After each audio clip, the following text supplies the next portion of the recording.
orientandas, ex-orientandas, enfim, uma vez orientanda, sempre orientanda, pelo menos eu dizia isso para minha orientadora, né? Convidei Cláudia Daura Souza, que defendeu o doutorado agora, faz 15 dias, 20 dias. Enari Macedo Oliveira Lima, que ingressou no mestrado recentemente. Raidalva da Silva, que já defendeu o mestrado, agora está no doutorado. Ivailma Martins de Medeiros, que defendeu o mestrado faz um ano e meio.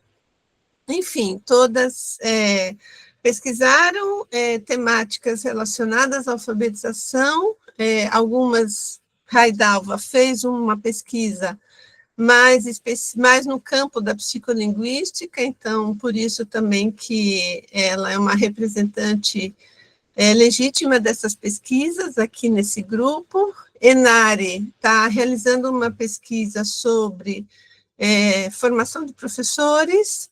Cláudia Daora fez uma pesquisa mais no campo da didática, ainda que não seja exatamente uma pesquisa didática, mas fez uma pesquisa sobre as relações entre alfabetização e ludicidade. E Vailma fez uma pesquisa no âmbito do mestrado profissional, discutindo políticas públicas de formação de professores. Então, essa composição dessas 4 pesquisas tem a ver com diferentes âmbitos, né, do que eu tenho produzido, orientado, colaborado aí com todas as pessoas que estão comigo nessa empreitada de fazer pesquisa e de fazer a pós-graduação no Brasil, na Bahia, em Salvador, na UFBA, né? Enfim. A gente também tem a honra aqui de contar com a presença da professora Marlene, representando aí a direção da Faculdade de Educação, então gostaria de passar a palavra para ela compartilhar com a gente também um pouquinho da sua trajetória nesse momento, ok? Bom dia a todas as pessoas aqui presentes nessa sala virtual. Venho aqui em nome da direção da Faculdade de Educação da UFBA, a professora Nancy Franco e da professora Maria Isabel Ribeiro, trazer o meu abraço, o nosso abraço, dar as boas-vindas, né, e desejar também um ótimo encontro para vocês. Eu acho que o encontro já vem acontecendo aí desde o dia 5, não é? Uhum. Mas nesse ato específico, nessa mesa especificamente, dizer que essa é uma temática muito importante para a nossa região, para a América Latina, dizer do quão importante é celebrar a vida, a trajetória, a obra, né, de Emília Ferreiro, que se constituiu uma importante referência para os nossos estudos, né, para o campo da formação de professores, o campo da pedagogia, da alfabetização, especialmente num continente, em países em que muitas pessoas, muitas mesmo, ainda não têm o direito à educação assegurado, não têm o seu processo de alfabetização construído de forma plena. Então, essa é uma temática politicamente relevante e penso que a rede latino-americana de alfabetização vem cumprindo esse papel social, acadêmico, político, não somente de realizar estudos e pesquisas nessa área e nas suas diferentes dimensões, né, como essa mesa aqui que a professora Giovana Zen acabou de apresentar, né, com pesquisas que tematizam a alfabetização, mas a partir de diferentes perspectivas, e acredito que todos os outros grupos de pesquisa e pesquisadores que também compõem a rede, né, caminham nessa mesma direção. Então, fazer mesmo esse destaque da importância dessa semana Emília Ferreiro, desse tema que vocês trazem aí para o ano de 2025, né, premissas que asseguram o direito à alfabetização plena, e acho que esse é o nosso compromisso ético com as crianças, com os adolescentes, os jovens, as pessoas adultas, idosas, que não tiveram e não têm ainda o seu direito à educação assegurado plenamente, né? Então, desejar que vocês tenham uma excelente mesa, né? Com certeza as pesquisas da Cláudia Souza, da Inari Lima, da Raidava Silva, da Vailma Medeiros, né? Vão trazer aí contribuições importantes para esse debate que já vem acontecendo aí desde o dia 5. Parabenizar a professora Giovana Zen, presidente da rede, né, por toda a mobilização e articulação que ela também vem fazendo, por todos os eventos, encontros, publicações, né, que vêm sendo feitas aí no âmbito da rede, e a todas as pessoas que também colaboram, né, com a organização do evento, porque a gente sabe que um evento como esse envolve muitas mãos, mentes, corpos, né, conhecimentos. Então, parabenizar todos e desejar um ótimo evento, né, para vocês, e dizer que a Universidade Federal da Bahia, a Faculdade de Educação e os nossos programas de pós-graduação, tanto o acadêmico como o profissional, estão de braços abertos, disponíveis para fortalecer ainda mais essas articulações interinstitucionais, essas parcerias que são imprescindíveis para a construção de um conhecimento socialmente relevante, democrático, engajado, e que realmente colabore com a alteração das realidades da educação do nosso continente aqui da América Latina.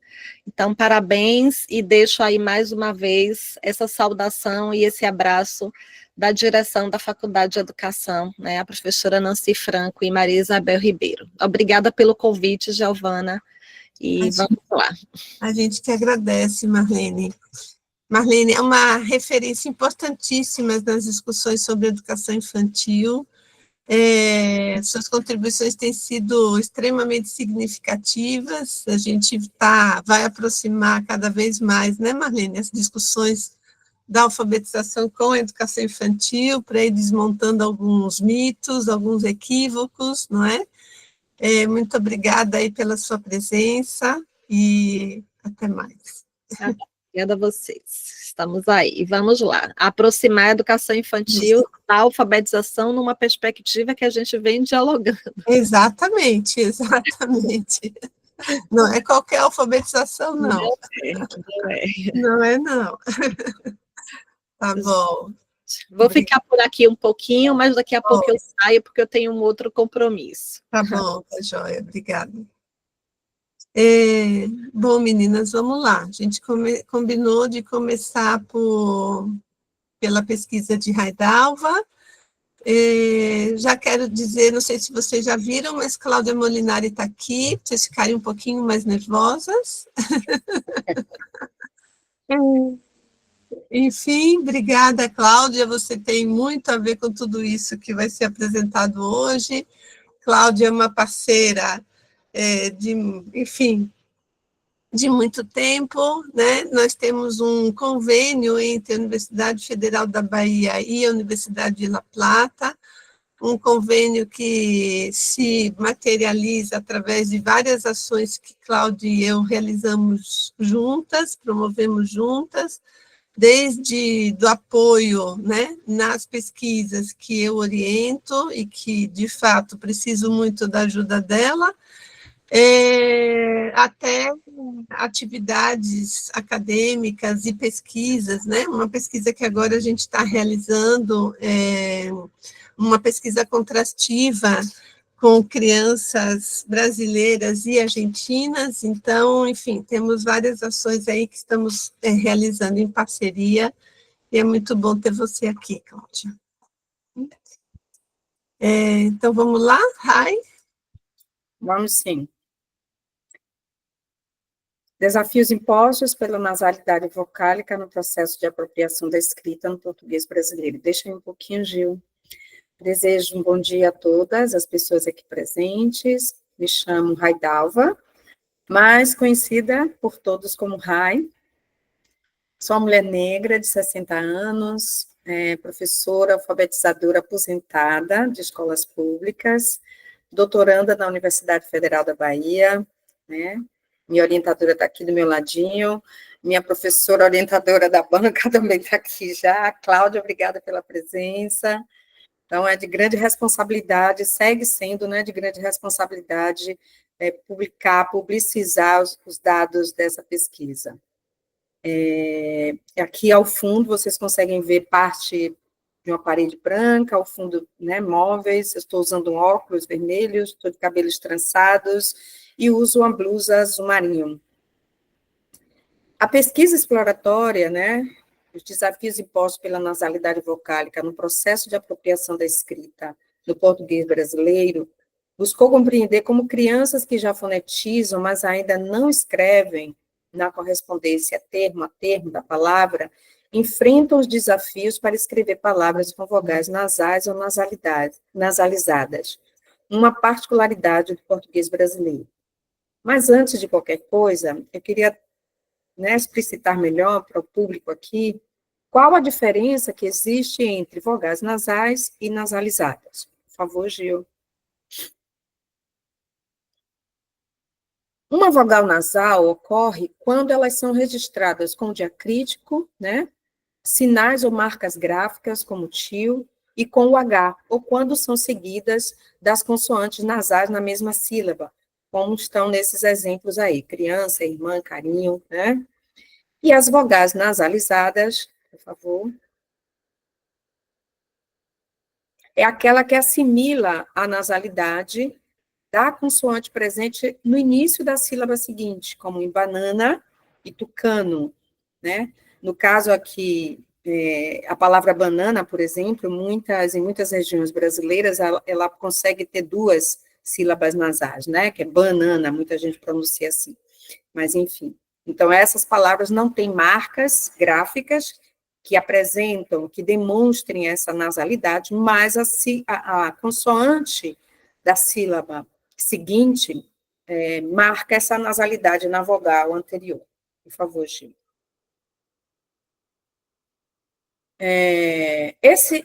A ortografia oferece duas soluções para as vogais nasais: a letra M ou N e o uso do tio.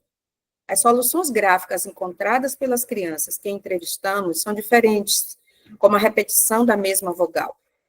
Essas são apenas algumas observações sobre as vogais nasais e nasalizadas, bem como sua representação escrita. Este tema precisa de um desenho de investigação específica. Olha só que convite que eu recebi, interessante, da nossa querida Emília Ferreira e da professora Giovana Venha, aqui presente. Então, esse estudo, na verdade, é um desdobramento da pesquisa intitulada Peculiaridades da Aquisição da Escrita na Língua Portuguesa, realizada pela doutora professora Giovana Zen, minha orientadora, da Universidade Federal da Bahia, sob a orientação da professora doutora Emília Ferreira, do Departamento de Investigações Educativas do Centro de Investigação e Estudo Avançado do Instituto Politécnico Nacional do México, que em 2019 realizou um estudo longitudinal para identificar as particularidades do processo de construção da escrita em crianças falantes da língua portuguesa a partir das referências epistêmicas propostas por Ferreira.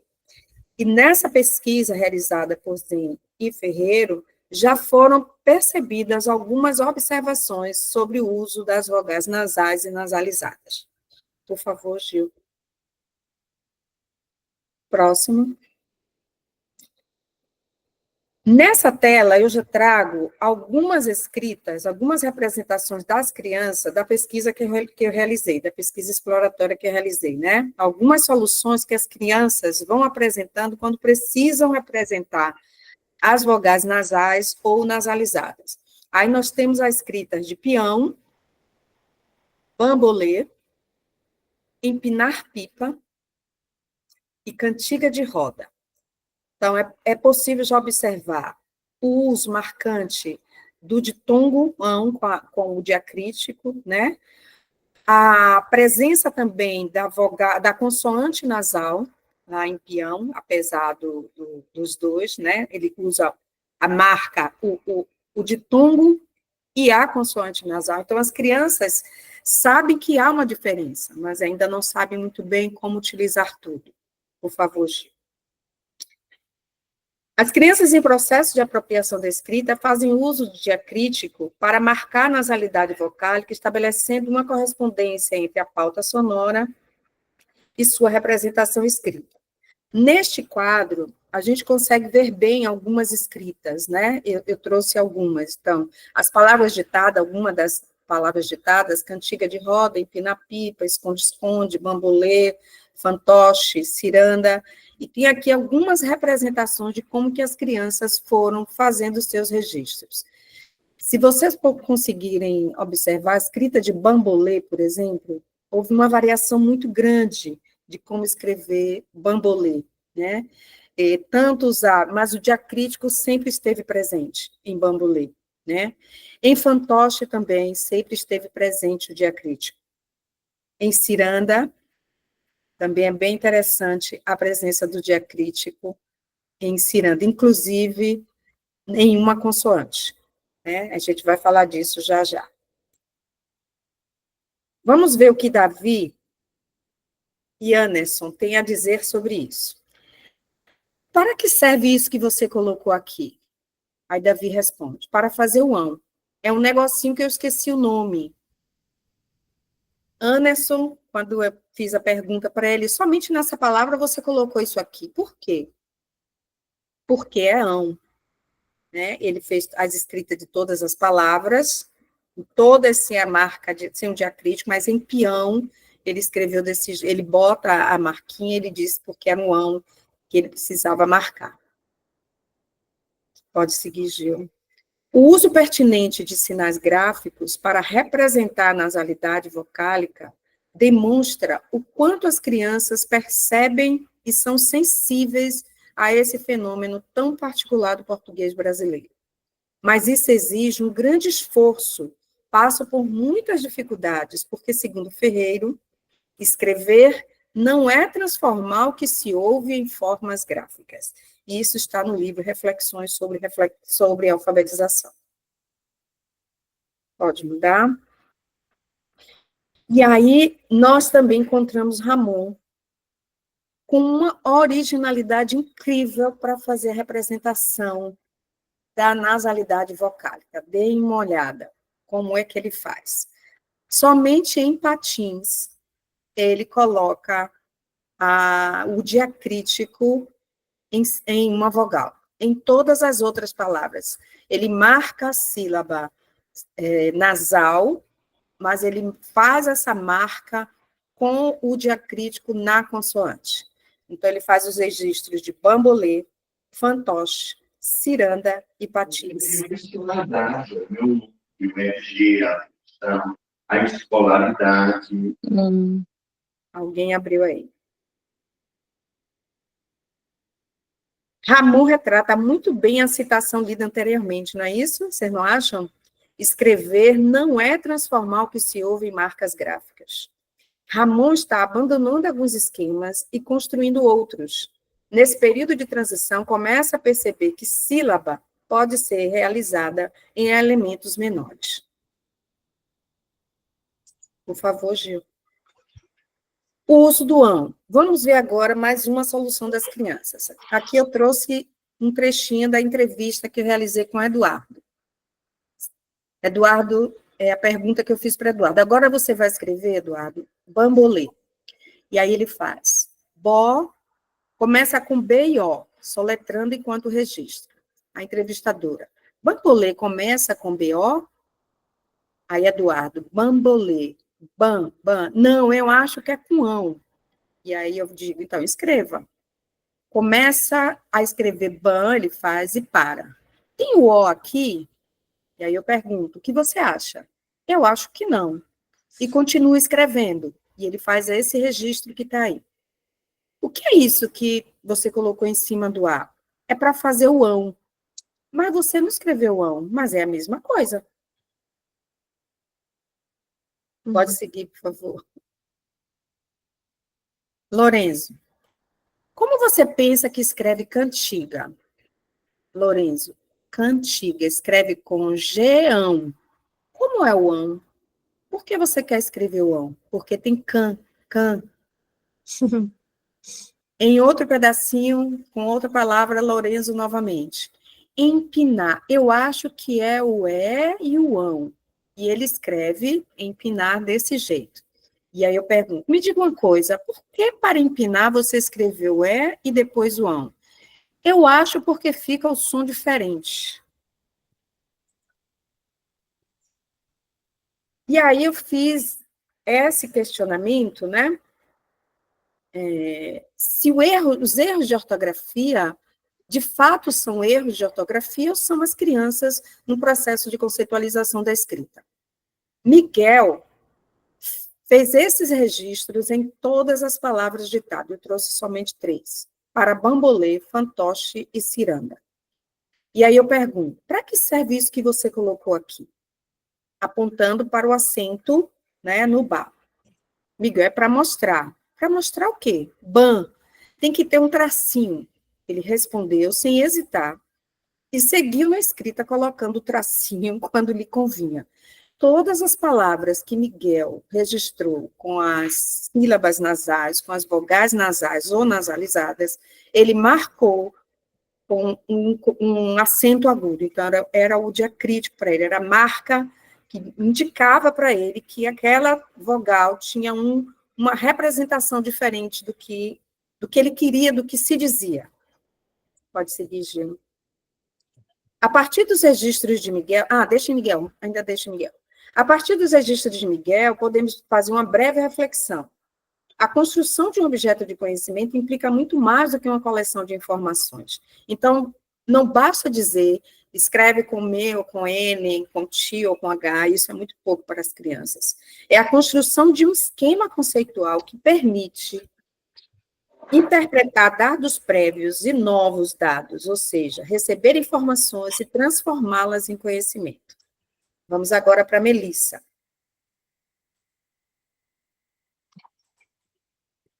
Melissa fez essas escritas no ditado, né, na entrevista. Melissa já está alfabética, então ela escreve cantiga, empina-pipa, esconde-esconde, bambolê, fantoche e ciranda.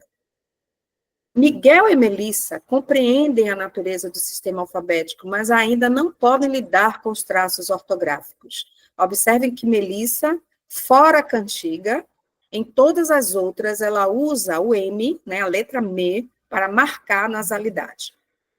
Já escrevem de acordo com o princípio fundamental de qualquer sistema alfabético de escrita, como dizia a nossa mestra Emília Ferreiro, a similaridade de som implica uma similaridade de letras, bem como a diferença no som implica letras diferentes. Numa tentativa de estabelecer relações estruturais, ainda que provisórias, entre o que se lê e o que se precisa ser escrito. Por favor, Gil. Termine? Já. A pesquisa realizada por Ferreira e Zen apresentou indicativos da sensibilidade infantil, quando crianças com escritas silábicas, né, fizeram uso de vogais pertinentes e do diacrítico para marcar a vogal nasal ou nasalizada. Entretanto, o corpus desse estudo exploratório aqui apresentado foi insuficiente para comprovar esse e outros dados, sendo necessário uma investigação longitudinal e específica, que já está iniciada. Muito obrigada. No doutorado, eu continuo com a mesma pesquisa.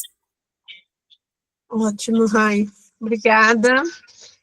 Tenho uma paixão imensa por essa pesquisa de Rai. A gente adora, né, Rai? Ficar olhando as escritas das crianças e entendendo o que elas pensam quando elas estão diante dos desafios de representar a nasalidade vocálica. E Rai tem se dedicado muito a isso. E isso eu só trouxe uma das soluções, né? São muitas. Vamos seguir com Cláudia, apresentando a pesquisa dela, fresquinha, recém-defendida, sobre as relações entre alfabetização e ludicidade. Sim? Obrigada, Gil. Então, me desculpar que eu estou com um pouco de gripe, tá? Bom dia a todas as pessoas presentes. Eu sou uma mulher de pele parda, Meu cabelo é crespo, grisalho, ele está preso agora. Eu estou usando uma blusa de alça. Na tela pode aparecer minhas tatuagens, que eu tenho várias. Sou professora alfabetizadora aposentada da Rede Municipal de Salvador e também formadora de professores. Mãe de 2 mulheres lindas e maravilhosas. Uma largando o direito para ser professora, se encantou pela profissão e largou o direito e agora é professora. Então, vamos lá. A pesquisa com o título sobre a égide do lúdico, vale tudo, é uma pergunta, a gente começa com uma pergunta. Ela discute as relações entre ludicidade e alfabetização a partir da perspectiva construtivista psicogenética. Essa pesquisa nós defendemos agora há pouco, como Giovana disse, vinculada ao programa de pós-graduação em educação da Universidade Federal da Bahia, dentro da FACED. É uma pesquisa, na banca, tem aqui Renata Frauendorf, ela foi da minha banca de qualificação, contribuiu muito com esse trabalho. Essa pesquisa, ela nasce, a orientadora, a professora Giovana, essa motivação, ela surge no âmbito da minha formação, da minha experiência profissional, como professora alfabetizadora, como coordenadora de professores, como formadora de professores alfabetizadores. Por muitas vezes eu observei minhas colegas professoras alfabetizadoras em busca por atividades, situações didáticas que buscassem articular a alfabetização e ludicidade, mas na cabeça delas o pedido é atividades lúdicas para alfabetizar. Inclusive, muitas professoras buscam na internet com esse título, atividades lúdicas para alfabetizar. E esse clamor por atividades escolares que prometem essa articulação, em geral, está vinculado à ideia de prazer, de diversão, algumas vezes com argumentos do respeito à infância e em outras com uma estratégia para motivar, para atrair atenção, para que as crianças queiram participar. Grande parte dessas atividades que circulam nas salas de aula atualmente, elas são encontradas na internet e elas estão voltadas principalmente para a memorização, para a combinação e a junção de sílabas, além da identificação de sons do início, do meio e do final das palavras. Você passa, Gil, por favor. Essa atividade é uma atividade chamada de Bingo dos Sons Iniciais. É uma proposta retirada do manual para alfabetizar, manual de jogos para alfabetizar do PENAIC. É uma proposta baseada no ensino explícito da consciência fonológica, e essa questão nós não vamos entrar aqui, não vamos deter a fala, discutir consciência fonológica, porque ontem foi muito bem explicitado por Cláudia Molinari, no Café Pedagógico, né? E aí vale dizer que foi um momento muito bacana, está gravado, vocês podem acessar o canal da rede lá no YouTube e ver novamente, mas aí nós vamos nos deter a questão que motivou essa pesquisa, né? A questão da relação entre alfabetização e ludicidade. Pensando na atividade lúdica e nesses argumentos, quando a gente vai analisar, fica evidente nessa atividade uma combinação forçada. Então, por exemplo, se eu pagasse essa atividade para realizar, eu combinaria rédea com cavalo. Combinaria iogurte com prato, eu ia botar o iogurte dentro do prato. O capacete talvez eu colocasse no palhaço. Então, fica uma coisa bem forçada. A ilha eu não ia identificar como ilha. No máximo uma árvore, e no melhor das hipóteses eu diria que é um coqueiro. É uma combinação forçada, como eu já disse, com a intenção exclusiva de atender ao princípio dos sons iniciais. Então, atividade escolar, principalmente de repetição. E aí, pensar no que é um jogo, pensar que um jogo proposto como atividade escolar, nós destituímos totalmente a sua essência, nós destituímos o que é princípio de um jogo, que é a magia, a espontaneidade. Nessa atividade, a gente não vê isso. A próxima, por favor. Essa atividade que nós gostamos muito. Nós gostamos muito porque é uma proposta de jogo de percurso. É uma proposta na qual a criança avança escrevendo a letra inicial de cada palavra. E aí pensar que os jogos de percurso ou os jogos de trilha são jogos de competição. Vence aquele que consegue seguir primeiro, chegar primeiro na casa. Nessa proposta aí, o estudante vai jogar sozinho, então não tem competição, porque ele vai jogar sozinho. Ele vai jogar individualmente, então destitui a competição. Ele vai percorrer a trilha toda de uma vez só, porque ele não vai precisar do dado, porque a trilha é um jogo da sorte, um jogo de sorte, porque você precisa ir jogando os dados para definir quantas casas você vai percorrer, então também não tem essa atividade, não tem esse desafio, é uma atividade sem desafio como um jogo. E aí, pensar que nas características do jogo, o jogo é uma atividade livre, é uma atividade incerta, é uma atividade espontânea. Em relação à aprendizagem da leitura e da escrita, não tem desafio também. Basta copiar a primeira letra de cada palavra e você conclui o seu percurso. Então, portanto, não há um desafio a ser vencido como jogo e nem como atividade de alfabetização. Então, qual seria o lúdico dessa atividade? O que é o lúdico aqui se restringe só às ilustrações? Assim como na outra, o lúdico é só ilustração, porque como jogo não vale. Não tem características de jogo.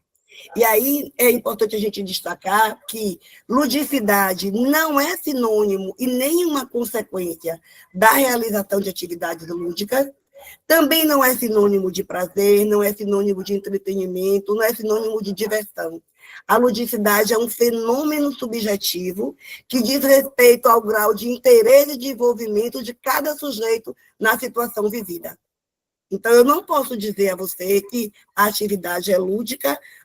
Lúdica eu posso dizer porque é um jogo, mas eu não posso dizer se ela articula com ludicidade, porque isso diz respeito ao envolvimento. E é nesse sentido que, nesta tese, nós pegamos lá da professora Cristina Dávila de Massa, as atividades potencialmente lúdicas.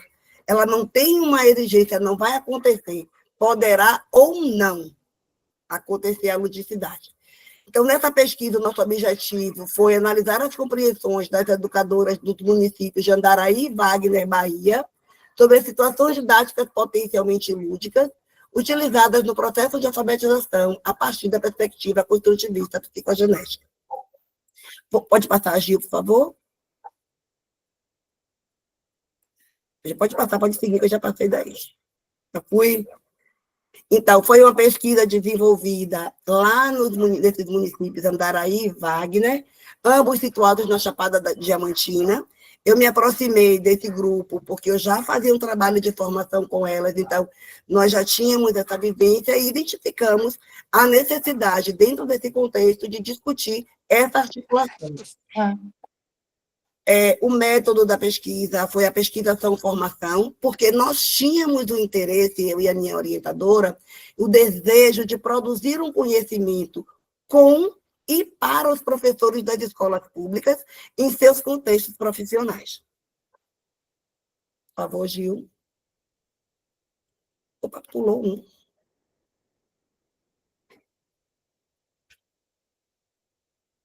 Aí, pode passar mais um.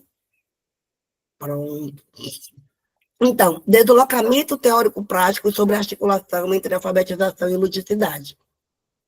Esse é o título da sessão que apresenta a análise de dados produzidos na pesquisa. Esse conceito de deslocamento não é um conceito original da minha pesquisa, é um conceito que eu já trago da pesquisa da minha orientadora. A tese de doutorado, ela traz esse conceito de deslocamento, pensando na ideia não de uma mudança radical, mas do movimento que as professoras foram fazendo para construir o seu saber. Então, a ideia do deslocamento é de mover, de sair do lugar. E aí nós intitulamos essa sessão da tese porque o percurso nos mostrou que o processo de formação das professoras não implica uma simples substituição de conceitos ou uma ruptura abrupta de saberes. A aprendizagem não acontece de uma forma linear. Ao contrário, ela se constrói por meio de reformulações sucessivas, confrontos com novos referenciais e reconstruções conceituais, que foi o que nós observamos no percurso, foi esse deslocamento. Aí não vamos entrar aqui nos detalhes de como desenvolvemos a metodologia, mas é importante dizer que esses deslocamentos eles vão acontecendo a partir do processo formacional previsto na metodologia, no método pesquisa, ação, formação. Então, dentro desses processos formacionais, nós passamos por estudos de aportes teóricos, nós passamos por reflexões, por discussões, reconstruções, muitas análises de situações didáticas, e é nesse movimento que elas vão reconstruindo seus saberes. Por favor, Gil. É importante trazer nesse momento o nosso ponto de partida, quais eram as compreensões iniciais dessas participantes em relação à articulação entre alfabetização e ludicidade.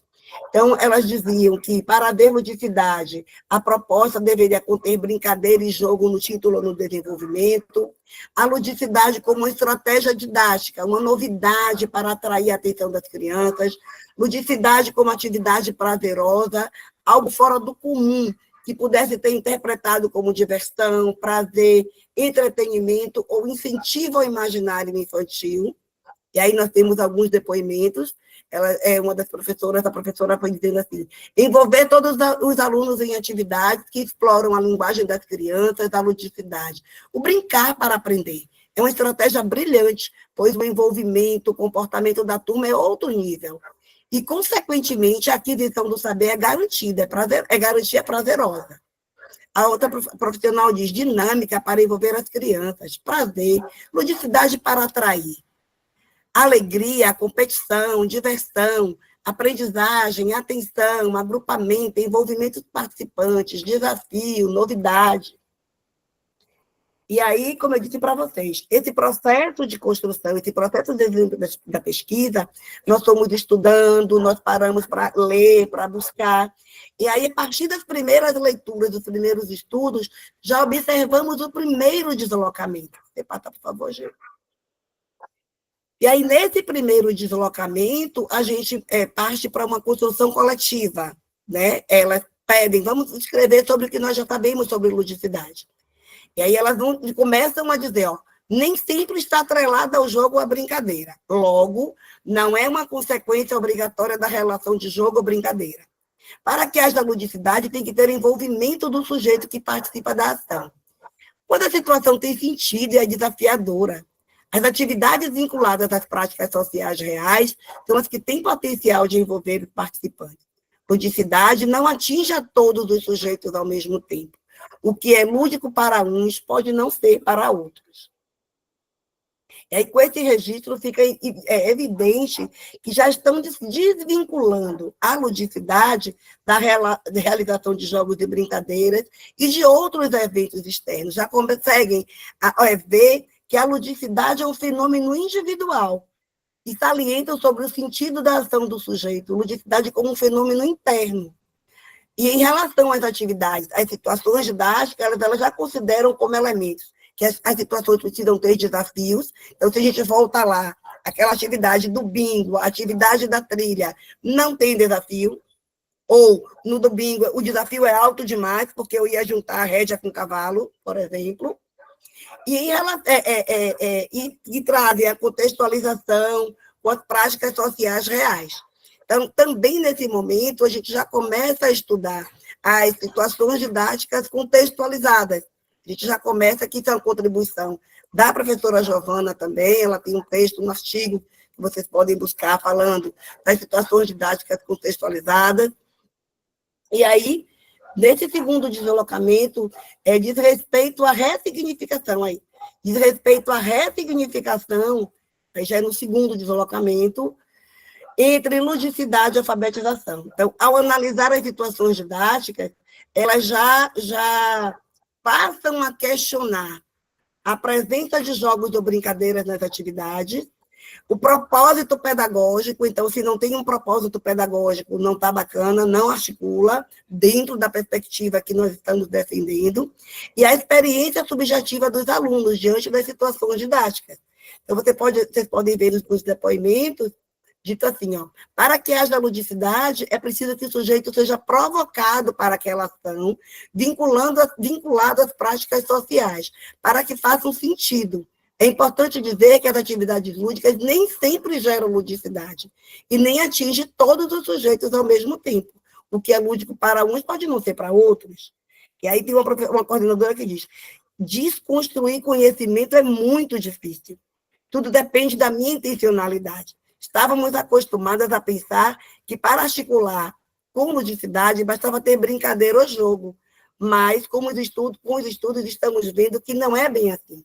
E aí fica bem evidente essa questão do deslocamento, essa questão do movimento dos saberes dos sujeitos. E aí, com esses deslocamentos, os saberes dos participantes da pesquisa, elas foram definindo aquilo que consideravam que era uma situação didática potencialmente lúdica, a partir da perspectiva construtivista psicogenética. Então, elas dizem que precisa garantir o respeito às características das práticas sociais reais, precisa garantir o estímulo à curiosidade, precisa ter oferta de desafios, considerando os saberes dos sujeitos, a possibilidade de interação e troca de saberes, precisa garantir propósitos comunicativos bem definidos e precisa respeitar as premissas da rede latino-americana de alfabetização. E aí elas situam bem na primeira, na terceira e na quarta premissa. Elas dizem que as outras premissas também, mas que essas chamam mais atenção.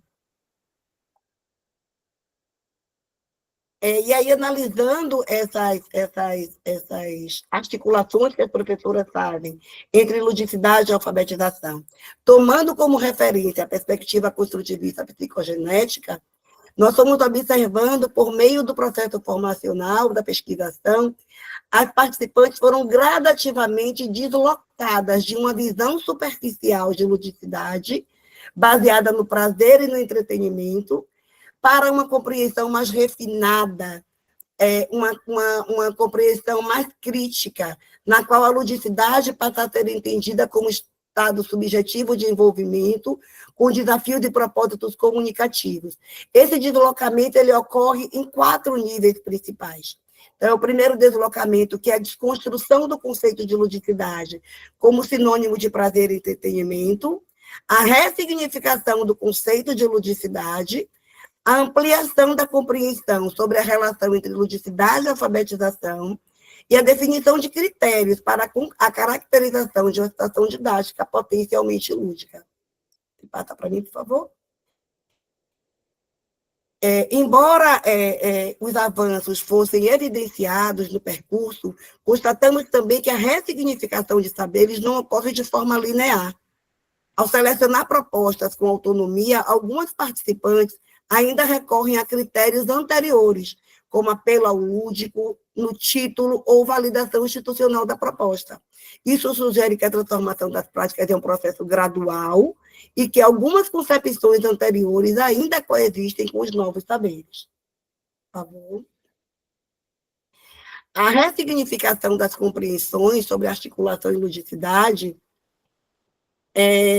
a partir da abordagem construtivista psicogenética, configura-se como um movimento de hibridização conceitual. As participantes não abandonam por completo suas concepções anteriores, mas passaram a mobilizar novos referenciais teóricos para avaliar e planejar situações didáticas. E aí, ao final, nós conseguimos responder a questão que norteou a nossa pesquisa. Sob a égide do lúdico, vale tudo?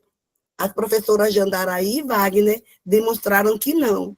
A ludicidade, na perspectiva construtivista psicogenética, não se reduz ao jogo, ao prazer ou ao entretenimento, mas é um elemento estruturante da aprendizagem quando alinhada a desafios cognitivos, interação significativa e propósitos comunicativos autênticos. O percurso formacional realizado reafirma a necessidade de um planejamento pedagógico intencional que respeite o protagonismo das crianças e a complexidade dos processos de ensino e aprendizagem da leitura e da escrita. Obrigada. Ok, Cláudia. Cláudia toca num tema bastante polêmico e necessário, né, Cláudia?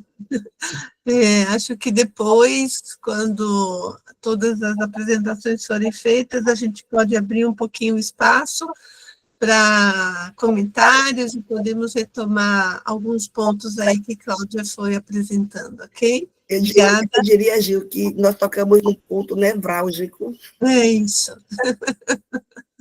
Exato. Bora lá.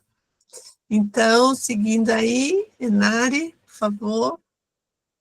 Bom dia, meu nome é Inari, eu sou uma mulher branca, tenho os cabelos castanhos escuros, mais para preto, estou vestida com uma blusa mostarda, ao meu fundo tem uma parede cinza, um pedaço de uma tela com umas borboletas.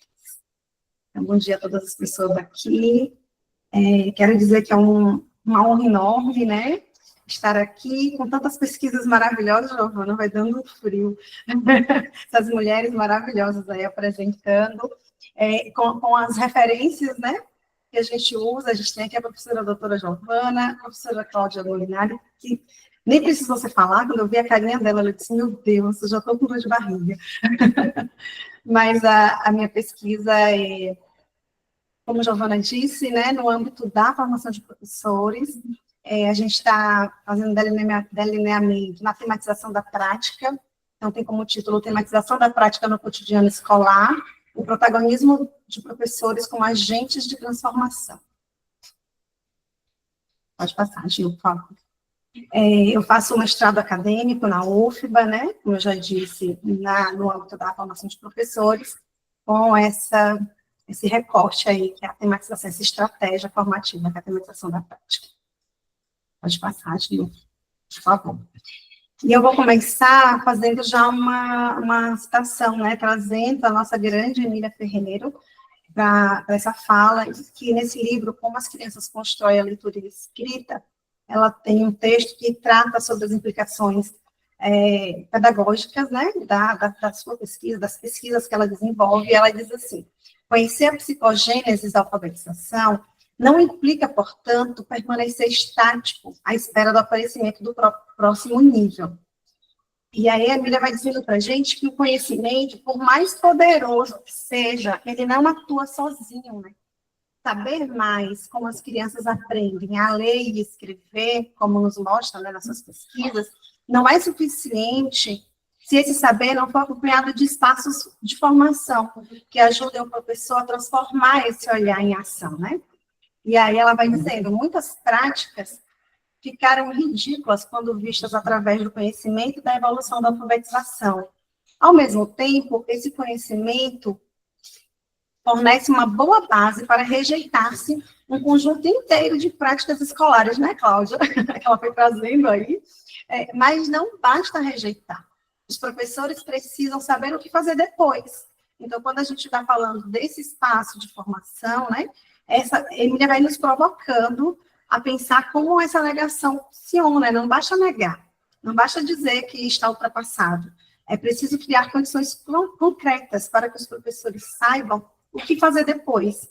E esse depois é exatamente o lugar da formação, o lugar da construção do conhecimento por esse sujeito adulto também, né? E aí a gente está falando de formação, e a gente vai falar de uma formação entendida como não como uma entrega de receitas, de modelos prontos, mas como um processo também, um processo contínuo de reflexão, de ressignificação das práticas, de construção coletiva de sentido para o que se faz, né? É isso que pode sustentar uma real mudança, um movimento que gera uma mudança, sem deixar o professor sozinho, né? Entre o que ele rejeita e o que ele ainda não sabe como construir. Eu quero fazer isso, mas como, né? Como que a gente chega lá? Pode passar, gente, por favor. E aí, mora justamente na tematização da prática, né? Uma estratégia, vou falar um pouquinho aqui para vocês. Primeiro dela, começando agradecendo a todas as professoras pesquisadoras no campo que são da psicogênese, mas que vão pesquisando a formação de professores, né? Então, a gente tem a professora Daniela, né? A professora Giovana Zen, e eu quero destacar aqui na minha fala as contribuições da professora Thelma Weiss, né? Que nos trouxe, assim, difundiu muito no Brasil essa possibilidade de refletir sobre a prática pedagógica com as professoras e a partir das experiências vividas em sala de aula. Então, quando a professora Thelma Vaz está falando de tematização da prática, ela tem esse princípio muito potente, que é a ideia de que o professor não é alguém que vai lá repetir ou executar, né? Mas é alguém que pensa sobre o que faz. A ideia de que a raiz, né, dessa abordagem está no que a gente chama de caráter epistêmico da formação. O que quer dizer isso na prática, né, desse caráter epistêmico? Quer dizer que o professor é aquele que pensa e que a formação é o espaço para a reflexão, né, onde o professor vai observando a sua própria prática, questiona o que faz, né, questiona o jeito que faz e por que faz, relaciona o que estuda com o que vive, percebe o efeito do que faz, né, e começa, assim, a construir sentidos para o seu trabalho. E aí a tematização não quer dizer, não se trata de entender que o professor vai aprender mais, mas ele vai compreender melhor. Então, compreender melhor essa prática, né? E vai transformar a experiência em conhecimento, como o Rai bem disse logo, o que acontece com as crianças, né? E transformando essas informações em conhecimento, e isso também acontece no campo dos adultos. E aí, esse é o coração, né, da tematização da prática, e bem difundida pela professora Thelma, né, de fazer da formação um processo de investigação compartilhado, de escutativa, de construção coletiva de saberes críticos, né, saberes que se auto-avaliam. E aí vocês vão perceber toda essa potência da tematização da prática na apresentação da colega Vailma, que vem logo depois, que ela vai falar, né, as professoras falando, as professoras falando sobre essa estratégia na formação, né, que a professora Vailma acompanhou. E ela vai trazer exemplos muito concretos de como essa escuta, como essa reflexão sobre a prática realmente coloca os professores nesse lugar de quem pensa, de quem questiona e de quem constrói saberes. Mas o que acontece muitas vezes no nosso cotidiano é a gente assumir esse caráter protocolar da tematização da prática, né? Em nome da tentativa de organizar essa formação contínua, essa formação cotidiana com os professores na escola, e eu estou falando do papel do coordenador, estou falando não só, né, do formador externo, mas sobretudo e principalmente do coordenador como esse sujeito que tem esse papel, né, de colocar, de fazer essa formação contínua no seu cotidiano ali da escola, na tentativa de organizar essa formação continuada, de garantir a continuidade, vai atendendo às demandas institucionais, acaba adotando protocolos, formulários, registros muito estruturados, né, e vai tornando essa tematização um tanto protocolar. Então, marca uma hora, um dia, né, adota aí um tipo de registro e vai fazendo, reduzindo, né, essa prática tão importante, essa estratégia tão importante na formação, a uma sequência prescritiva e inflexível de atividades. E aí é onde mora o nosso questionamento, né? Esse caráter protocolar da tematização da prática, ele pode limitar o seu potencial epistêmico, né? Aquele coração que eu disse lá, que começa pulsando com muita vida, e esse caráter protocolar no dia a dia pode ir reduzindo e limitando esse caráter epistêmico da tematização. E aí a gente vai pensando, né? Reduzir esse caráter epistêmico não ter um espaço para as dúvidas, né? Não permitir que nasçam ali contradições, incertezas, imprecisões, e aí a gente vai, onde atrapalha, né? Porque o que a gente quer é justamente isso, as incertezas, as imprecisões, para construir um sentido juntos, né? Coletivamente, para que essa formação seja mesmo aberta, viva, e para que essa estratégia não perca o seu valor, né? Assumindo esse caráter muito, muito protocolar, a gente vai assumindo também o risco de perder a potência epistêmica dessa estratégia. Pode passar, Chico. E aí eu vou trazendo as minhas referências, né? Que responsabilidade falar delas aqui na frente delas, mas, assim, essa pesquisa, ela busca compreender, né, como os professores constroem saberes situados a partir das imprecisões e contradições que emergem do e no cotidiano delas, né? E aí eu trago a professora Giovana Zen, que dialogando lá com a Rosa e Tui, na sua tese de doutorado, ela propõe a formação como uma experiência, um processo contínuo de transformação, no qual o professor se constitui a partir das experiências, dos sentidos e dos afetos que marcam sua trajetória enquanto sujeitos históricos e epistêmicos. Isso é muito importante, né, para garantir que a formação continue sendo um espaço de pensamento, de descobertas e, sobretudo, de autoria, que não seja algo imposto, mas que as professoras possam se compreender como sujeito atuante, como sujeito ativo, né, no seu próprio desenvolvimento. E aí a gente também vai tentando compreender como esse sujeito constrói esses sentidos, né, com essa fala da professora Giovana. Ela tem tudo a ver, a tese da professora Giovana tem tudo a ver com a raiz da tematização da prática.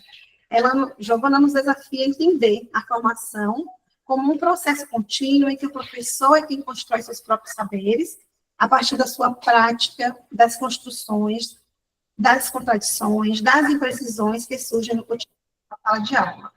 E isso é exatamente o que nós buscamos com a tematização. Refletir sobre o que fazemos e por que fazemos a partir da experiência vivida, daquilo que acontece com o sujeito na prática. E aí, o que acontece lá com o caráter protocolar é diferente, algo diferente, né? Muitas vezes eles focam muito na etapa, né, as etapas a serem seguidas, nas exigências que precisam ser cumpridas e a gente vai, de alguma maneira, abrindo mão desse caráter, dessa experiência, desse sujeito experiencial. Pode passar, por favor. Aí eu continuo, né, com a professora Giovana, dizendo, a experiência é a atividade do sujeito, que mantém consigo mesmo uma relação na qual ele se observa, se decifra, se arrisca, potencializando significativamente as possibilidades de transformação. Isso não significa que o sujeito é soberano de si mesmo. Ao contrário, ele só se forma na interação com o outro e com o mundo.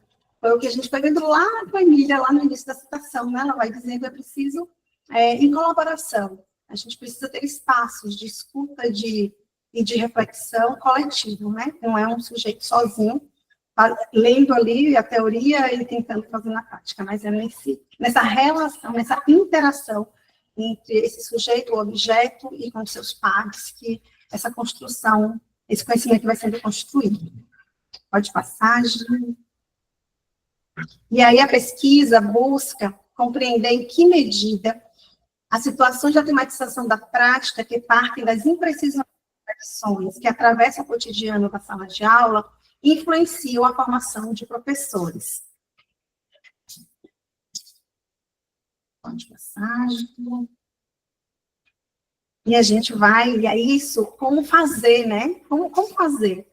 E aí a gente foi pensando nas pílulas de tematização, e esse nome, ele remete à cena de Alice no País das Maravilhas, de Lewis Cole, quando Alice encontra uma garrafinha com a inscrição Beba-me, que a faz diminuir, e uma caixa com a inscrição Coma-me, que a faz crescer.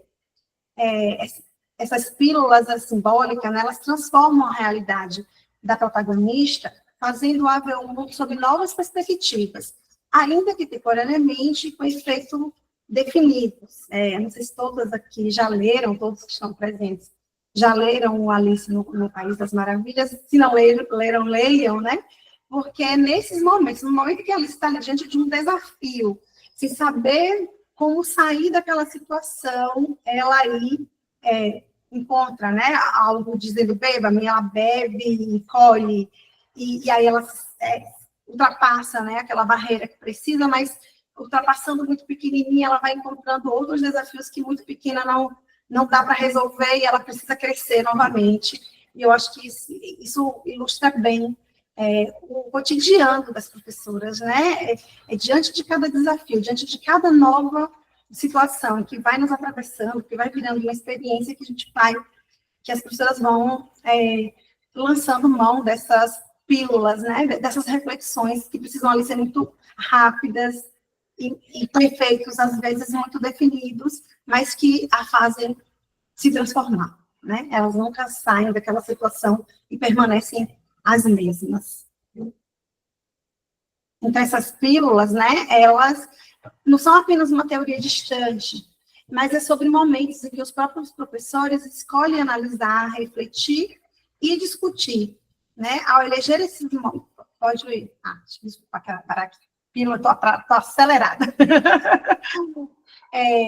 No cotidiano escolar, gente, assim como eu disse lá, né, da protagonista, da Alice, essas pílulas, elas podem ser entendidas como pequenas doses de reflexão que altera a percepção do professor sobre a sua própria prática. Então, assim como a Alice ali, né, são pequenas doses que faz ela se transformar, sair daquela situação e aí encarar outra, da forma que ela saiu, mas precisa se transformar de novo. É isso que a gente pensa com as pílulas que ocorrem com os professores, né? São pequenas doses de reflexão que elas vão, né, transformando aí o seu fazer, a sua prática. O tempo, viu, Inari? Já estou terminando. Pode passar. Estou terminando mais ou menos, né? A tematização da prática, vista desse viés das pílulas de reflexão, das pílulas de tematização, são as professoras, né, elas gravam cenas de sala de aula em que realizam intervenções problematizadoras com as crianças e, posteriormente, selecionam os registros que desejam discutir com a coordenadora. Então, ao eleger esses momentos a serem analisados, elas passam a ocupar uma posição ativa no processo formativo, ressignificando suas práticas a partir das suas próprias inquietações. Pode passar, Gil. E aí, né, existe uma grande chance, né, de repensar suas ações pedagógicas, se transformar. Eu gosto muito dessa palavra, porque não é um sujeito que tem uma forma, que já ganhou uma forma, que está pronto, né? Que está formado. Então, vamos pensar em Alice de novo. Ganhou uma forma, mas precisa se transformar novamente, e daqui a pouco de novo, né? Revendo, e aí, o sujeito precisa se transformar, revendo suas intervenções sobre novos ângulos. E longe de oferecer respostas prontas, elas ampliam a compreensão sobre o exercício docente, permitindo refletir com mais profundidade sobre o que se ensina e como se ensina. Pode passar, Ju. Por favor.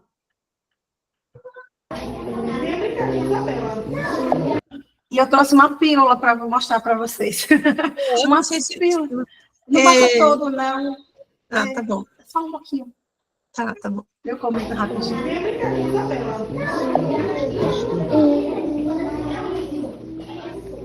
Agora C.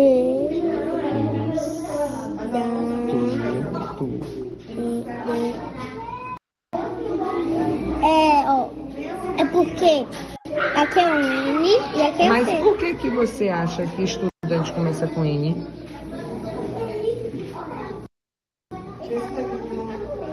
Porque, ó, de I. Mas cadê? Que eu quero I. Cadê o I? Aí não tem, não. Aí tem N e C. Não. Pronto, Gil. Eu tô Posso falando comentar? do não. Ah, tá, desculpa. Estudante. Que o I é o C. Então, esse vídeo é uma amostra, né, de como essas pequenas doses de reflexão acontecem. É uma professora que nesse vídeo não vai dar para a gente assistir todo, mas tem várias contradições, aparecem várias contradições e várias imprecisões, e aí eu disse a Giovana, assim, quando eu resolvi usar ele, nem tudo está perdido, porque essa é uma professora excelente, ela faz intervenções muito, muito boas com as crianças, né, se desenvolvem muito bem, né, com ela, estando com ela.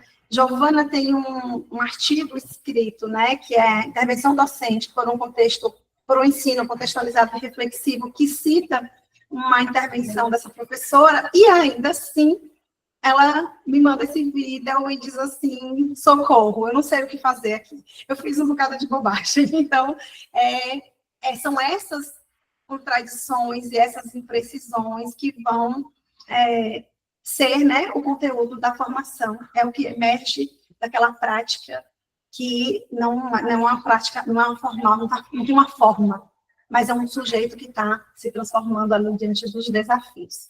E aí elas mandam junto com os vídeos mensagens como essa, né? Eu acabei fazendo o Gustavo desistir de escrever passarinha. Eu disse para ele, escreve vatapá, porque eu achei que vatapá era mais fácil. E essa carinha de choro não é mentira, ela estava super incomodada, super triste, porque tinha feito isso com a criança. E aí a outra professora diz assim, eu emburreci, eu não achei essa problematização desafiadora, eu não achei desafiador esse momento para a criança.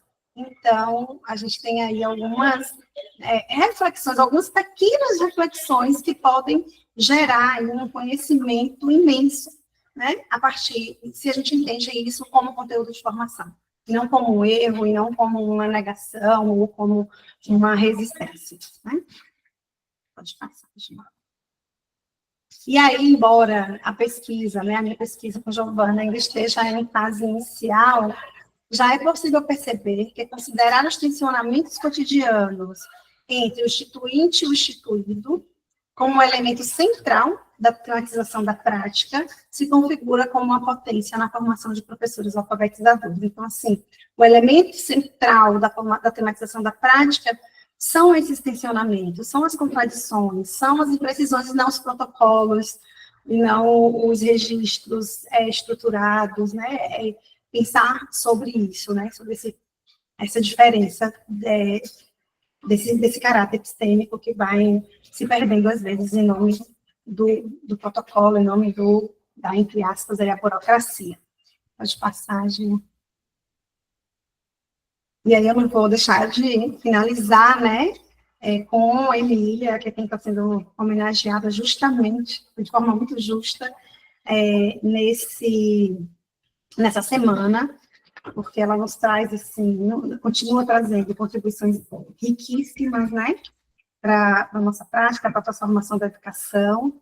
Então, não há como fugir a falarmos da escola, da necessidade da reflexão sobre como concebemos o objeto do processo do saber e o processo do saber.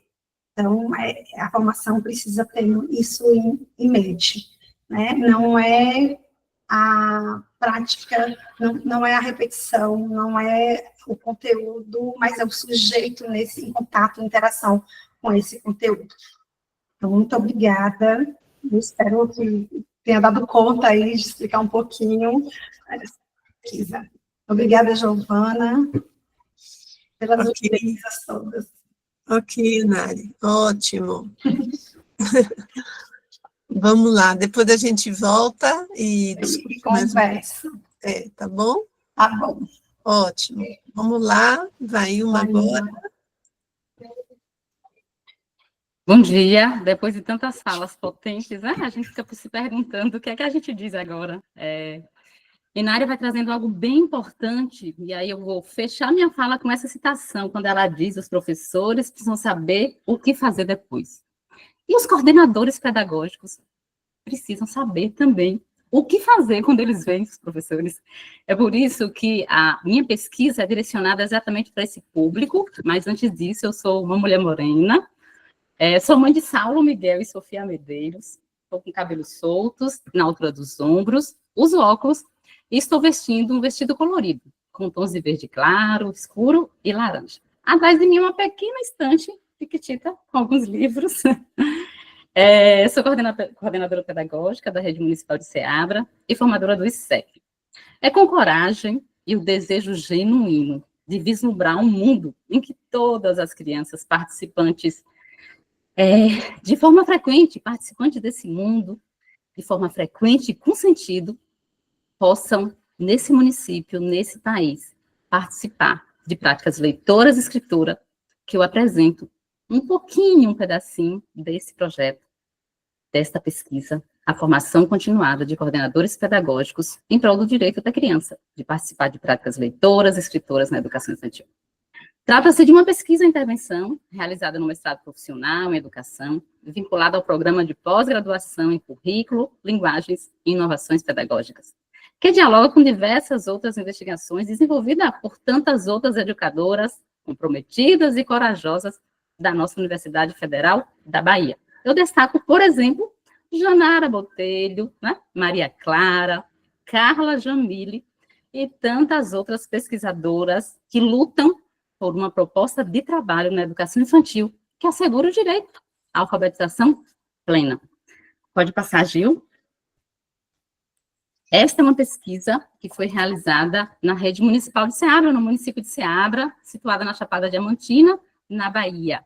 Município pequitito, mas que eu amo, que eu gosto. Não sou daqui, mas foi realizada aqui. Eu moro aqui há mais de 20 anos, pode passar, Gil. É uma pesquisa que envolve coordenadores pedagógicos, coordenadoras, todas mulheres. Foram 7 coordenadoras pedagógicas, gratidão a cada uma delas, a um grupo maravilhoso que possibilitou que eu pudesse enxergar um pouco mais sobre a mim mesma enquanto profissional, enquanto coordenadora técnica, né? Então, foram 7, 2 efetivas, 3 contratadas, 2 professoras que são efetivas, mas que assumiam, na época, a função de coordenação.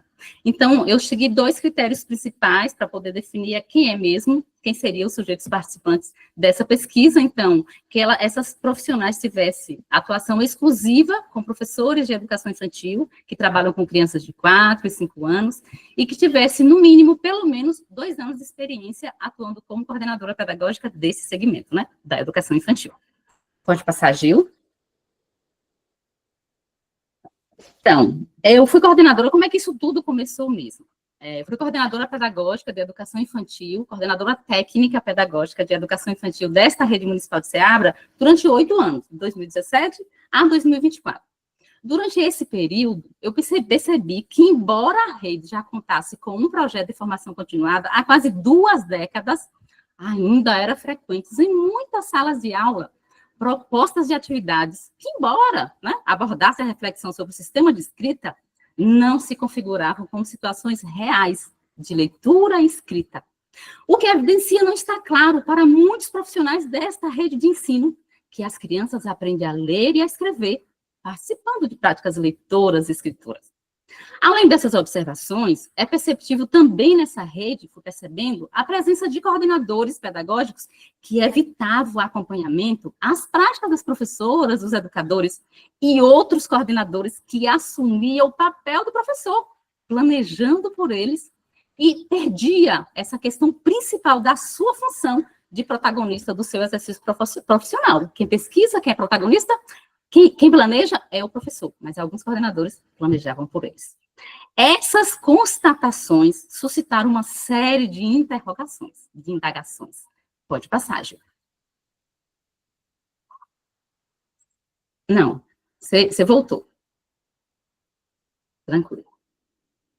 Quais desafios os coordenadores pedagógicos enfrentam em seus ambientes de atuação quando procuram estabelecer um trabalho colaborativo de formação continuada com os professores para desenvolver práticas leitoras e escritoras na educação infantil? E como é que esses movimentos formativos, planejados e mediados por esta coordenadora técnica têm impactado o trabalho dessas coordenadoras na escola? Pode passar, Gil. Ao decidir estudar mais profundamente sobre esse tema, eu fui percebendo, tanto em algumas documentações, quanto na prática de certos coordenadores e professores, algumas aproximações e outros distanciamentos em relação a essa alfabetização na perspectiva construtivista psicogenética. Foi observado que está visível a identificação com a concepção psicogenética construtivista presente em nosso referencial. Nosso documento, nosso referencial curricular, já traz fortemente essa concepção. Alguns educadores desta rede também já demonstram um alinhamento com essa concepção, né? Por meio do planejamento, por meio do acompanhamento que se faz dessa prática. Mas é perceptível também alguns distanciamentos. Que distanciamentos são esses? Então, percepção de que leitura e escrita são responsabilidades exclusivas do ensino fundamental. Ler e escrever na educação infantil? Não pode. Compromete o brincar. Na educação infantil, o que é que se lê mesmo? A gente ensina nome de letras, a gente ensina sílabas, a gente ensina palavras. Mas ler mesmo, isso é do ensino fundamental. Esses são alguns distanciamentos também que ocorreram e ocorrem atualmente ainda nessa rede de Ceabra. Pode passar, Gil? E eu queria enfatizar, né, que apesar do envolvimento frequente, né, desses coordenadores pedagógicos, de educação infantil em movimentos formativos dessa rede, os quais incluem estudos, discussões, análise, tematizações e práticas pedagógicas, ainda há espaço para avanços significativos, né? Nós fomos observando, a gente se aproxima, mas a gente se distancia. Então, a formação, ela não pode acontecer em 2 décadas, ela precisa continuar, mas não dá para continuar do mesmo lugar. Então, essa colaboração é essencial para que possam, de maneira progressiva, redefinir e dar novo significado às suas práticas formativas, integrando-as no contexto cotidiano das escolas de educação infantil. Então, eu quero enfatizar que a escolha pela abordagem formação continuada em movimentos evidencia a natureza dinâmica e em constante transformação desse processo formativo. Trata-se de uma trajetória que não se encerra, é marcada por mudanças, ressignificações e aprendizagens contínuas. Esse termo movimentos não apenas remete à fluidez e transformação própria da formação, como também evoca a ideia de mobilização ativa e engajamento constante por parte das coordenadoras pedagógicas. Veja que se a gente observar um pouquinho nesse esqueminha posto aí, uma formação continuada não se realiza sem movimentos formativos. Não existe uma formação, existem movimentos formativos. Desse sujeito que está, ora com a coordenadora técnica, ora com seus professores, ora ela com seus papéis, ora ela com seus colegas. Isso tudo porque é preciso que eu me encontre comigo mesmo, seja experimentador de mim mesma, como Gil sinaliza em um artigo dela, daqui a pouco eu cito, mas também que eu possa compreender que formação é um movimento complexo, mas ele é reflexivo. Não dá para fazer movimento formativo se ele não for colaborativo, ele envolve mais de um, ele envolve vários. E é preciso que esses movimentos formativos tragam o que a Inari foi dizendo o tempo todo, as contradições, as imprecisões, as incertezas, porque é aí que eu vou me encontrando comigo mesmo, eu vou me compreendendo e trazendo várias reflexões. Pode passar, Gil. E aí eu trago uma reflexão bem importante aí, que Gil, em seu artigo, vai nos ajudando a pensar, também está presente na sua tese de doutorado, o papel do formador não é resolver os problemas de quem aprende. Quem está aqui presente deve se perguntar, nossa, quantas vezes um professor ou coordenadora, o que é que eu devo fazer quando acontece tal coisa? Esse não é o papel do formador, resolver os problemas de quem aprende. Não é facilitar seu processo, mas tensionar o que pensam, instigando os sujeitos a encontrarem caminhos. Quem encontra o caminho? Quem é que encontra o caminho? Sou eu. Mas eu encontro na contradição, eu encontro na reflexão, eu encontro na colaboração. Então, o reconhecimento das contradições e imprecisões como evidência do processo experiencial reposiciona as práticas formativas para além dos discursos teóricos e da mera resolução de problemas circunscritos contextualmente. Quantas vezes a gente se perde, meu Deus, eu escolhi um tantão de teoria, um tantão de texto, e a teoria nos ajuda, nos fundamenta. Mas como é que essa teoria ajuda esse sujeito a enxergar as suas contradições, a enxergar as suas incertezas, né? Então, retira do formador o lugar de quem diz o que está errado e o que deve ser feito. Não é o nosso lugar. Está certo? Está errado. Em troca, uma certa dose de vulnerabilidade e exposição para se comprometer com a transformação permanente de si mesmo e dos professores. Não é à toa que a Inari traz uma questão bacana da tematização como caráter protocolar. O que você vê, você escreve, você registra, você filma, é preciso protocolar, porque a gente precisa voltar nele, porque eu preciso me ver, porque eu preciso ajudar o outro a se ver. Esse é movimento. E se isso é movimento, então a gente ajuda esta rede, esse mundo, a enxergar um pouco o que é que vale a pena fazer nele, para que a gente seja sujeitos pensantes, reflexivos, e saia de um mundo tão bate-choque, só diz sim, para coisas tão complexas. Pode passar, Gil? E aí eu vou trazer falas bem curtinhas, de uma forma rápida. Quem é a última fica mais acelerada, porque a gente fica pensando, tem quantos, já saíram muitos, tem muita gente com fome, não é, Gil? E aí tem vários outros slides, eu vou tentar fazer uma questão muito ligeira, mas nós escolhemos... Tá tranquila, tá ótimo. Nós escolhemos 2 movimentos aí. Como eu disse a vocês, formação continuada não é o encontro, é o movimento. Então, eu vou trazer falas dessas coordenadoras pedagógicas dentro de um movimento que a gente chama de rede, que envolve aí esta coordenadora técnica, uma coordenadora técnica e os coordenadores pedagógicos. E também falas dessas coordenadoras em um movimento que é de rede, mas que também é da escola. que essas coordenadoras dizem sobre o trabalho que elas realizam lá na escola, né? Sobre esse seu papel principal, né? Que é de formador de professores. Pode passar, Gil. Veja, a coordenadora CP2, eu utilizei números, né, para identificar esses sujeitos, não colocar nomes. As situações que ocorrem desde o planejamento até a sala de aula fazem parte desse encontro que temos aqui. Além dos encontros presenciais, a cada quinzena, nos reunimos em rodas de conversa e discussão, mesmo fora desse espaço, pois a coordenadora técnica propõe um trabalho entre grupos. Ou ela encaminha um áudio, uma pergunta, uma dúvida ou material de estudo. Olha que fantástico que essa coordenadora 2 nos diz. Eu não estou em um encontro de formação. Eu estou em um movimento. Veja se vocês compreendem a fala dela. Ela diz que as situações que ocorrem aqui começam desde o planejamento até a sala. Ele não se encerra ali. Então, acontece um encontro a cada 15 dias, 8 horas? É um encontro? Não, é um movimento. É um movimento de coordenadora técnica, com coordenadores pedagógicos, que vai para a escola, que se encontra com a teoria, que se encontra com um colega em dupla. A coordenadora afirma um pouco sobre isso. Mas a CP7 vai dizer uma outra coisa também importante nesses movimentos. A força da formação, olha, Nari, está na tematização, é verdade, Nari. A gente precisa se ver, o outro precisa se ver, porque o nosso lugar não é dizer, faça isso ou faça aquilo. O nosso lugar é de ajudar o outro a encontrar o melhor caminho. E os melhores caminhos aí, através da tematização. Essa CP7 já afirma, foi percebendo na prática do outro, com as problematizações da coordenadora técnica e diálogos com meus colegas, que precisamos defender um trabalho em torno da biblioteca de classe e não dos cantinhos de leitura, pois é dentro da biblioteca que as práticas leitoras e escritoras fazem sentido. Olha que fantástico essa coordenadora está dizendo, olha o que eu aprendi, olha uma mudança. Tematizar é ajudar o sujeito a dar passos. Pode ser para frente, mas também pode ser para trás. Mas eu não sou mais a mesma. E essa coordenadora diz, não é mais cantinho de leitura? Por que não é mais cantinho de leitura? Bom, cantinho de leitura ninguém cataloga, né? Ninguém pega emprestado e tem uma ficha porque eu tenho que assinar. É um controle que precisa ser, é um acervo que precisa ser controlado.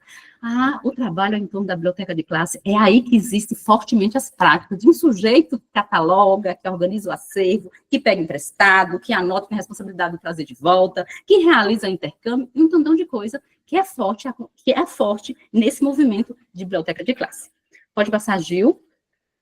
Outras duas falas aí de coordenadoras que vai trazendo muito fortemente esse movimento da rede, mas também lá dentro da escola. Olha o que uma coordenadora vai nos dizendo em relação ao que ela vê na escola. Não tem um dia que as crianças estejam distantes de práticas de leitura e escrita, mas também não tem um só dia que elas fazem isso sem ter um propósito. As crianças nunca, olha aqui, até me emociono, as crianças nunca na escola hoje vão pegar uma folha para escrever a letra A, ou repetir várias vezes seu próprio nome. É emoção mesmo, porque a gente ainda tem um bocado de escola que pede às crianças para escrever a letra A, repetir a letra A e repetir o seu nome. Mas o que é que ela diz? Elas vão escrever um nome muitas vezes no dia. Mas porque elas vão se inscrever na sessão simultânea de leitura, né? Porque elas vão escrever no desenho que elas fizeram, é meu. Então, vou colocar o meu nome. Elas vão ensinar a própria arte. Então, ela pode até repetir o nome dela várias vezes, mas todas as vezes tem um propósito. Faz diferença, gente. Eu não estou na escola para aprender a letra A. Eu estou na escola para aprender a fazer escolhas e dizer, olha, eu não quero esse livro, não. Eu vou querer escutar esse. Essa arte é minha, eu quero fazer. Então, imagine, nós não estamos falando de letras e sílabas. Nós estamos falando de sujeito que fazem escolhas, de sujeito que tem direito de participar. E olha, uma fala linda que a coordenadora 1 vai nos dizendo, né? Olha o que a CP5 nos diz também sobre essa questão da alfabetização que ela observa lá na escola. A alfabetização não é escrita de letras e sílabas soltas, sem sentido.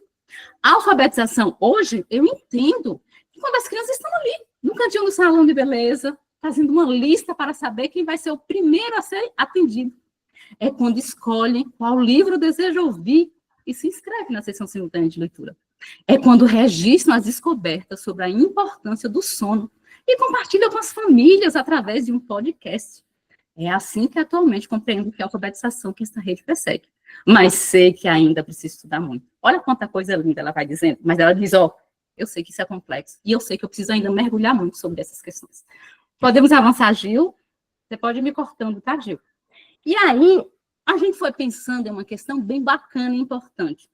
E Bernon nos fala uma questão que é importante da gente pensar. A formação continuada, ela é mesmo muito importante.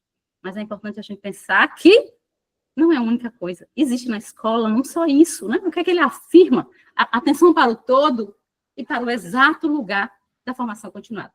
Então, Bernon vai nos dizendo, a formação é um elemento importante do desenvolvimento profissional, mas não é o único e talvez não seja o decisivo. Então, é importante, é fundamental, mas, para além da formação continuada, é preciso também ter situações e condições fundamentais, como salário adequado, estrutura, níveis de decisão, carreira, e tantos outros aí, que Bernon sinaliza para a gente não achar que o problema eu até trouxe uma questão importante, da alfabetização, seja um problema da ausência da formação continuada. Existem outras questões, porque Ferreiro, aqui no seu livro, eu estou com ele aqui em mãos, ela vai dizendo uma questão muito importante. O analfabetismo não é uma praga, nem um vírus. É uma das manifestações mais evidentes da marginalização e da pobreza. Então, uma escola que não tem condições, não tem espaço para as crianças, não tem espaço para esse professor, não tem a questão do salário adequado, marginalização, pobreza, é isso? Então, política pública, a gente precisa pressionar, a gente precisa de direito, não é só a formação continuada, tem tantas outras questões aí fundamentais também que potencializa esse trabalho em cada escola, em cada rede, em cada mundo. Pode passar, Gil? E aí eu queria dizer a vocês que quem faz mestrado profissional na UFBA, a gente tem uma questão que eles chamam de TTT, que é a produção técnica tecnológica. A Universidade Federal traz uma questão importante que é assim, esse mestrado que eu estou estudando precisa ter um produto que me ajuda a continuar em uma rede. Não é um produto que para, é um produto que segue. Então, pensando numa PTT para a SEABRA, que não é para a SEABRA, mas serve para todo mundo, eu defini aí uma série documental. Bom, se eu estou olhando os movimentos formativos, como é que a gente pode organizar isso e gravar? Se a gente fala que a força da formação está na tematização, que tal gravar isso? Voltar, olhar. Então, meninas e meninos que estão presentes, não é só a série. Imagina o que é um movimento de você gravar, de você voltar, de você recortar, de você fazer escolha. Esses movimentos todos, até uma divulgação de um episódio, rende tantas mudanças, tantas reflexões, que faz de mim, coordenadora pedagógica, das outras coordenadoras pedagógicas, outras pessoas. Então, a gente tem aí, disponível, nós temos 2 episódios, tá? Mas são 4. Cada episódio desse, a ideia de mostrar um pouco do que estamos falando quando a gente fala de formação continuada, a gente fala de movimento, o movimento que começa no início do ano. Bom, esses coordenadores, junto com seus professores, vão pensar em um plano de trabalho. Bom, o que é que eles escolhem? Que escolhas são essas? Como é que isso acontece? Esse é o episódio 1. No episódio 2, essas coordenadoras, com seus professores que fizeram escolhas, precisam de ajuda, porque na área, a Ferreiro diz, os professores precisam saber o que fazer depois. Os coordenadores precisam saber o que fazer depois. Fizeram escolha no plano de trabalho, o que a gente faz depois? Bom, eles precisam de mais movimentos. Então, o episódio 2 vai trazendo esses movimentos que esses coordenadores têm com eles e com a coordenadora técnica, junto, nesse movimento de estudo, intercâmbio de saberes, tematização da prática. O episódio 3, que ainda vai ser divulgado, retoma o episódio 1, porque essa rede também para a cada 3 meses para olhar o plano de trabalho. O que foi feito? A escola A, a escola Y, todo mundo foi organizando isso? Como foi feito? Então, retomar isso também é ressignificar escolhas. A gente não faz uma escolha e a gente para. As escolhas feitas, elas são sempre, o tempo todo, ressignificadas, sempre pensando nesse sujeito que é a criança, né? Como é que ela tem participado aí dessas práticas. E a gente fez a série documental com o último episódio, que está relacionado mesmo com os movimentos que acontecem na escola. Então, essa coordenadora pedagógica, ela planeja, ela acompanha, ela tematiza a prática. Como é que isso acontece? Então, o episódio 4 também vai mostrar esses diferentes movimentos desse sujeito que precisa de formação continuada o tempo todo e que está aí na escola. Pode passar, Gil? Estou quase terminando, para não todo mundo ir almoçado de boa, meio-dia. Estou olhando que são 11h39. Esse eu não vou ler todo, mas tem uma questão bem importante que eu queria que vocês soubessem. Todo trabalho, toda pesquisa, ou todo produto, existe sempre a questão daquilo que está invisível. os fios invisíveis do impacto dessas PTTs. Que PTTs eu estou falando? Eu tenho uma colega chamada Janara, muitos de vocês que estão aqui devem conhecer, eu citei no início da minha fala. Janara, além de ser minha colega de trabalho, ela também foi minha colega de mestrado, nós fizemos mestrado juntas. E aí a gente foi pensando em coisas e produtos que ajudassem essa rede de Seabra. Uma vai na linha de um documentário, de uma série documental, e Janara vai abrir um site. Janara coloca aí produções das crianças, reflexões dos professores, né? Uma vai trazendo as imagens, os vídeos. Veja como isso aí vai potencializando tanto essa rede de Seabra como o Brasil, tantas pessoas que falam sobre isso. E aí eu queria sinalizar para vocês que ter também uma parceira coordenadora como Janara, que é pesquisadora, isso intensificou um fio invisível. Os coordenadores passaram essa ação dela mobiliza as outras coordenadoras a começar a protocolar também. Começam a fazer protocolos, a ter mais coragem de mostrar suas incertezas, suas contradições, né? E as escolas, todo mundo começa a fazer protocolo. Porque, como diz Enari, a tematização, o caráter da tematização está no caráter de protocolar. É preciso, não dá para ver e achar que a mente guarda. É preciso registrar, é preciso filmar para que isso seja retomado. Então, esse trabalho colaborativo também é uma potência grande aí, que esses movimentos, tanto do site quanto do documentário, foi nos ajudando. Pode seguir, Gil? Eu vou fechando. E eu queria dizer uma coisa, estou terminando, tá? Eu queria dizer uma coisa bem importante para vocês, que aí a gente foi dizendo desde o início lá da fala de Rai, que é assim, a gente não está nesse mundo para ser o que a gente é. A gente está nesse mundo para a gente ir sempre mudando. Só que as mudanças, elas precisam ser mudanças sempre que beneficiam o mundo. O mundo que quer fazer escolha, o mundo que quer participar. E se a gente quer mudar as nossas práticas, só é possível a mudança se a gente tiver olhar questionador. Não dá para dizer que eu sou sabida, eu sei tudo. Não. O que é que eu sei? Desse meu saber, eu preciso me perguntar em relação ao que estou vendo. Né? Eu preciso estranhar a minha prática. Eu preciso estudar e tematizar sempre com minha parceira, com meu professor, com minha coordenadora técnica. Eu preciso fazer isso. Então, esses dois produtos aí também têm a intenção de ajudar a gente a ter olhar mais questionadores, de ajudar a gente também a estranhar a nossa prática e de fazer mais estudos e tematização em torno do que a gente tem pesquisado. E aí eu queria fechar, Gil pode passar. Nós escolhemos um vídeo. A gente gosta muito de ver criança, né? Então, Ícaro, dá tempo, Gil, ver Ícaro? Rapidinho. Tem quanto tempo o vídeo? Se não der, a gente avança. O vídeo, a gente pode colocar só 30 segundos. Põe 30 segundos e para. Tá. Ele vai falar um pouco, eles ficaram curiosos, eles queriam saber, começaram a observar minhocas. Minhoca é muito estranho, né? E aí eles ficaram se perguntando, gente, minhoca come mesmo, é terra? E a gente pode comer terra mesmo? E aí começou, né?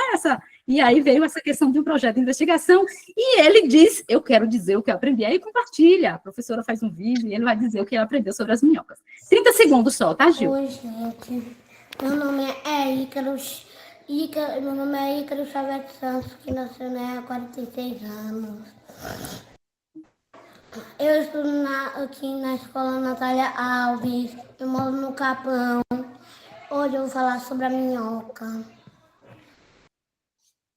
As minhocas têm 5 corações para bombear todo o seu sangue para todo o seu corpo. As minhocas não têm olho, mas têm boca. As minhocas fazem seus buracos com a própria boca, comendo a areia. Pode parar, Gil. As minhocas gostam de comer. Pode falar. Então, vocês viram? Ele fala 2 vezes no vídeo. Ela fala essa parte, no final ela diz, a minhoca come areia. E ele vai trazendo tantas outras questões aí. Então, eu quero só finalizar minha fala com o desejo de que esse estudo contribua de forma efetiva para o aprimoramento da formação continuada dos coordenadores pedagógicos. E esperamos também que ele sirva de base para fomentar discussões sobre a imprescindível necessidade de políticas públicas desafiadoras, que assegure a esses profissionais uma formação contínua e de qualidade. Acreditamos firmemente que esse tipo de formação impacta diretamente a aprendizagem das crianças e influencia positivamente todos os atores envolvidos no contexto escolar. Gratidão pela oportunidade, viu, Gil, pelo convite. Que Deus abençoe, que a gente siga firme, fazendo o nosso melhor. A alfabetização precisa ser mesmo dentro dessa concepção, né, construtivista, psicogenética. Obrigada, meninos e meninas. Ok, gente. Obrigada, Vailma, pela sua apresentação, pela sua emoção, pela sua energia, né, que você coloca nesse trabalho tão lindo. Bom, já são 11h45, né? A programação dizia que a gente deveria encerrar às 11h30, então estamos aí, avançamos 15 minutos do horário, mas, enfim, ainda temos muita gente aqui na sala, então eu gostaria de agradecer a todas as pessoas que ficaram até agora, falar da grande importância que tem esse trabalho para mim, né? Há 10 anos eu tomei uma decisão que foi ingressar na universidade e graduação e fazer pesquisa, né? É um trabalho difícil, é um trabalho árduo, mas não é fácil fazer pesquisa no Brasil, não é fácil fazer pesquisa na concepção de alfabetização, a partir da concepção de alfabetização que a gente acredita, né?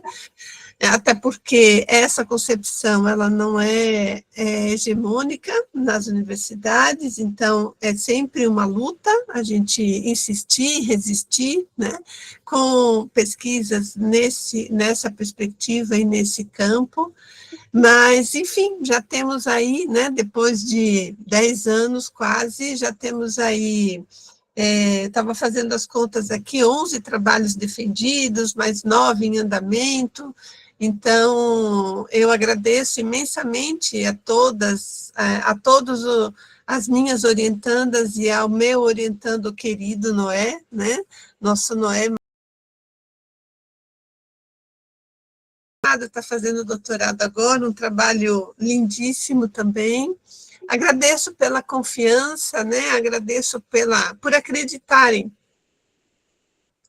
de que é possível fazer tudo isso acontecer, né?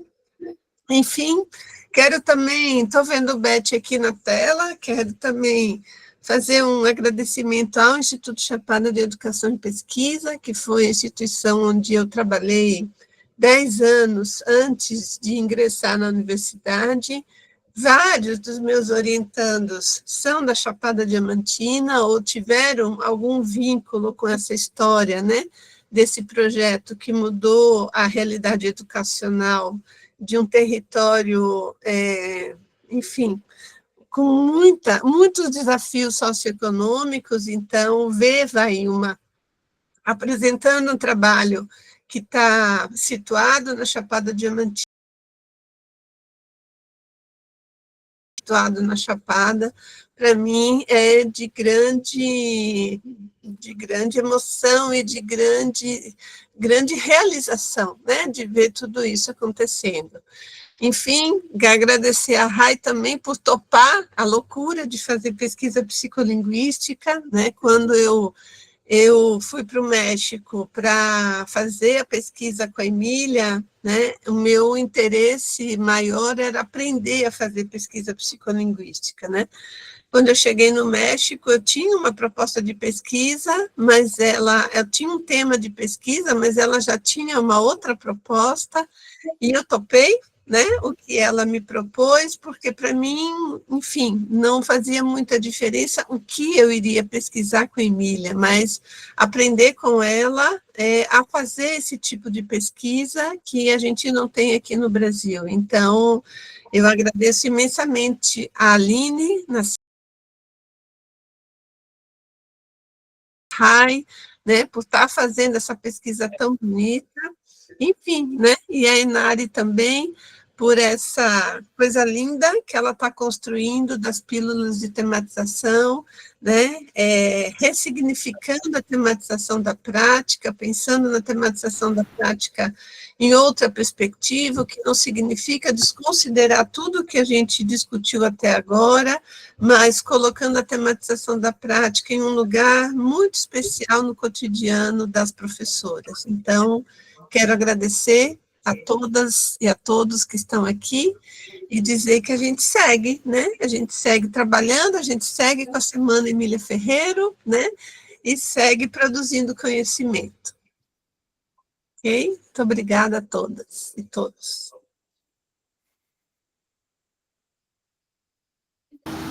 Beth quer falar, Gil. Então fale. Não, era bem rápido. Na ficha de avaliação, pede, né, que você faça um comentário sobre o encontro. Eu só botei assim, que orgulho dessas meninas.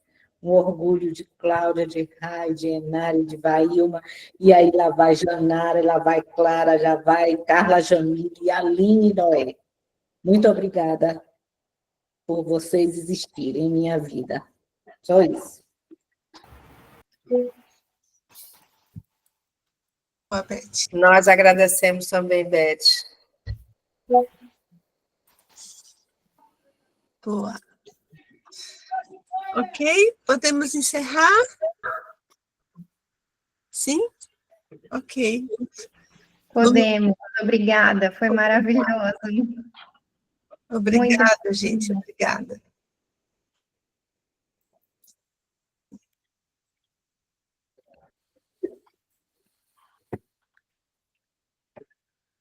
Tem alguém com a mão levantada, Gil. Acho que quer te perguntar algo. Larissa, você quer perguntar alguma coisa? Eu quero sim, é porque eu sou estudante da UFBA e sou aluna da professora Giovana. Aí eu queria saber, do PIBID, eu queria saber se a senhora vai disponibilizar o link da gravação. Sim, eu gostaria muito da experiência, eu gostaria de relatar no diário. Todas serão disponibilizadas. Certo. E onde eu posso encontrar? Eu te mando o link. Certo. Muito obrigada. Tchau, tchau, gente. Ótimo trabalho.